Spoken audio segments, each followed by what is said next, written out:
Hello, and welcome to another edition of The Great Goddess.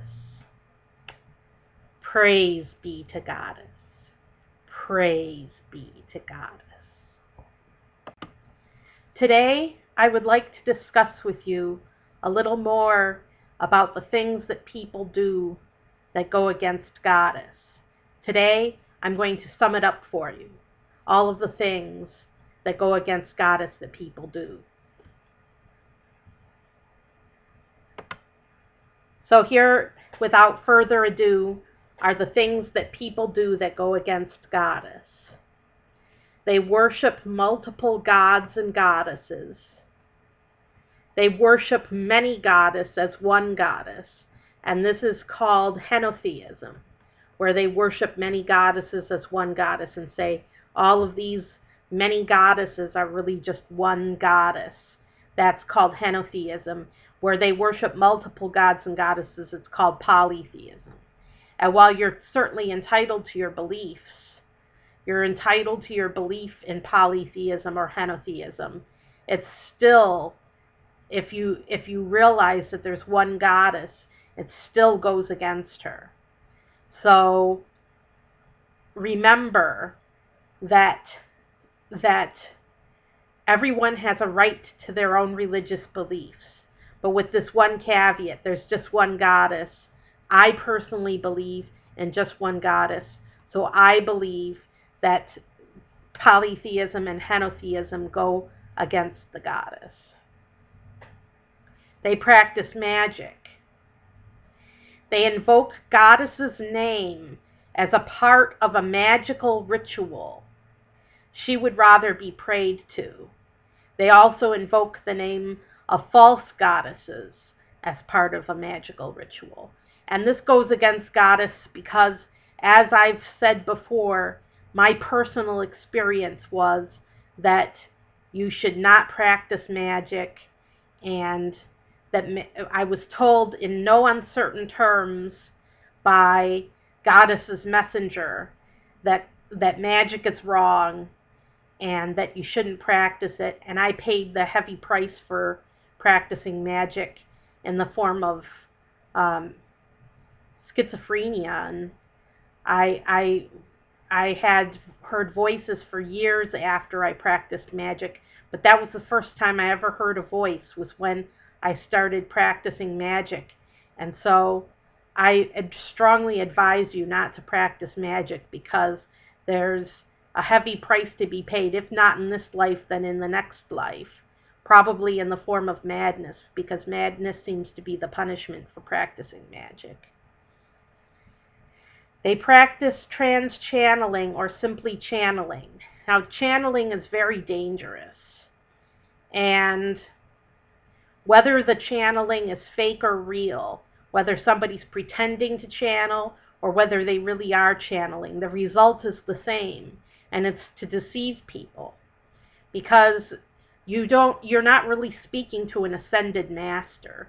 There are no ascended masters speaking to people. That's a lie. So what is speaking to them? If they are being spoken to at all, they're being spoken to by demonic spirits. So trans-channeling or channeling, simply channeling, is extremely dangerous, and I don't recommend anyone channel any spirit or entity. They pretend to channel Goddess in their channelings. And again, if you're channeling something for real, it's probably a demonic spirit. So it's not Goddess. It's a demon pretending to be Goddess. So you're being deceived. And if you're faking it, that's also reprehensible, because you're just lying to people. You're deceiving them for personal gain. They worship themselves as a god or goddess. This is a corruption of the concept of goddess within. And it's a serious one, because if you practice magic, that's excusable. That could be forgiven because you didn't know any better. With magic, a lot of people are deceived into practicing magic. A lot of people are deceived into practicing magic, and they just don't know any better. Even I was deceived into practicing magic. But if you worship yourself as a god or goddess, your conscience should tell you better. Your conscience should tell you not to worship yourself as a god or goddess. But a lot of people, their consciences are either not working properly, or else they just think that they're a god or a goddess, and they're just ignoring their consciences. They ignore the signals or the warnings telling them not to worship themselves as a god or goddess, and they do it anyway. And there's a price to be paid for that too. I can't tell you what that price is, but there is a price to be paid, and it's wrong to worship yourself as a god or goddess. It's actually a sin. They worship goddess with sex magic, pretending that the female partner is goddess and that the male partner is god. This is known as hieros gamos. And we should not worship goddess with sex. This is ridiculous. Okay? Worshiping goddess with sex is about as far as you can go off the deep end of the most ridiculous things you can do in the course of worship of any deity, is to practice sex magic or to pretend to worship the goddess with sex. And we should have a correct relationship with goddess. And by correct relationship, what I mean is that you shouldn't practice anything that's debased or that's meant for privacy, like one's bedroom, like sex. And you should practice reverence toward goddess because she's your mother. Would you want your mother watching you have sex? No, you wouldn't. So why would you practice sex magic where you're pretending to be goddess and have sex? It's ridiculous. So that's another thing that people do that goes against goddess, that is practice sex magic and pretends to be goddess having sex. They blame goddess for the things people do when they really have free will. And this is more of the Eastern approach. It's the